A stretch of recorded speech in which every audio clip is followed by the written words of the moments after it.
नमस्कार, आप देख रहे हैं न्यूज 24। मैं हूं आप सभी के साथ विपनेश माथुर और ब्रेकिंग विद एजेंडा में आप सभी का बहुत बहुत स्वागत है। ब्रेकिंग विद एजेंडा में चर्चा कि राहुल को सजा के बाद क्या उनकी लोकसभा सदस्यता चली जाएगी, क्या कांग्रेस सियासी बयान के आधार पर मिली सजा को 24 के लिए बड़ा मुद्दा बना पाएगी, क्या कांग्रेस के साथ पूरा विपक्ष इस मुद्दे पर एकजुट हो पाएगा, बीजेपी राहुल गांधी के मामले को ओबीसी समाज के अपमान से जोड़कर कौन सा नया सियासी खेल खेलने की तैयारी कर रही है, इस पर भी हम बात करेंगे। और चर्चा इसीलिए भी आज की अहम हो जाती है क्योंकि राहुल गांधी को मोदी सर ने मामले में सजा के बाद वो फिलहाल संसद नहीं जा पाएंगे जब तक वो अपील नहीं कर लेते। सुप्रीम कोर्ट के एक आदेश के मुताबिक दोषी साबित होते ही सदस्यता खत्म हो जाएगी। लोकसभा सचिवालय और विधानसभा सचिवालय को उस कार्रवाई को करने में जितना समय लगा, अब कांग्रेस इस मुद्दे को बड़ा करने की तैयारी कर रही है। कल दिल्ली एयरपोर्ट पर विजय जुलूस निकालकर संकेत दे दिए गए, साफ तौर पर आपने देखा। और आज भी विपक्ष के साथ बैठक के बाद मोर्चा निकालने की पूरी तैयारी है।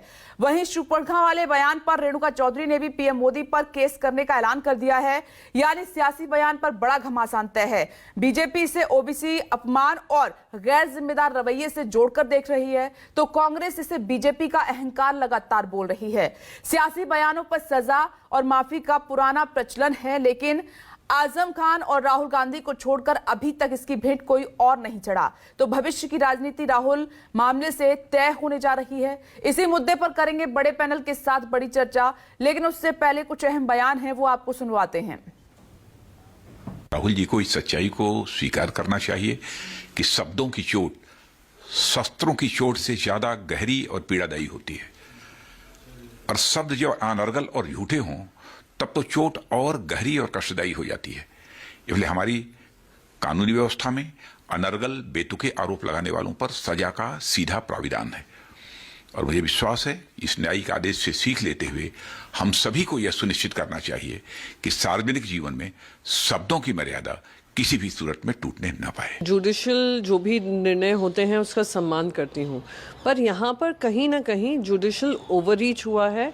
जब उन्होंने अपना एक्सप्लेनेशन भी दे दिया है, उन्होंने कहा वो नहीं चाहते थे कि किसी तरीके का किसी को आहत पहुँचे, ठेस पहुँचे, तो वो एक मुद्दे पे चर्चा कर रहे थे। सूरत के मैजिस्ट्रेट ने जिस आसानी से इस मामले में आगे बढ़ोतरी की है और फिर निर्णय दिया है, कोलार वाले वक्तव्य के विषय में वो अत्यंत आपत्तिजनक है कानूनी रूप से और क्वेश्चनेबल है, जो कि और हम इसका विश्लेषण करेंगे। कोर्ट के निर्णय पे तो हम कुछ नहीं बोले, लेकिन देश में क्या माहौल है ये सब लोग जान रहे हैं और देख रहे हैं। बार बार लालू जी कई बार, अभी से नहीं 2014 से ही कह रहे हैं कि यहाँ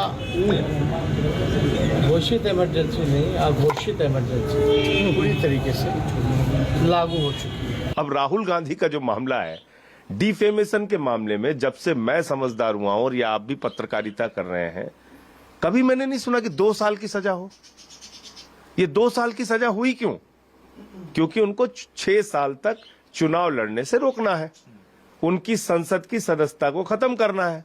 कानून ये कहता है कि अगर आपको 2 साल की सजा हो तो कानून के द्वारा आपकी सीट वेकेंट हो जाती है, तो आपको उसका स्टे लेना पड़ेगा, ठीक है ना। और फिर स्पीकर जो लोकसभा का है वो आपकी सीट वेकेंट डिक्लेयर करता है कानून के आधार पर। न्यायिक निर्णय में श्री राहुल गांधी को ओबीसी समाज के सरनेम पे अपमानजनक टिप्पणी, अपशब्द कहने पर सजा दी गई। ये पूरी कानूनी प्रक्रिया 4 साल तक चली।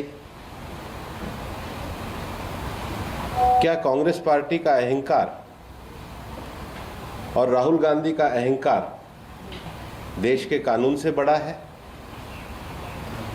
क्या किसी समाज के सरनेम को, जो सरनेम लगा करके ओबीसी समाज अपने सामाजिक पहचान को रखते हो, उसको अपशब्द कहना, उसको अपमानित करना, क्या ये किसी राष्ट्रीय नेता का कार्य है?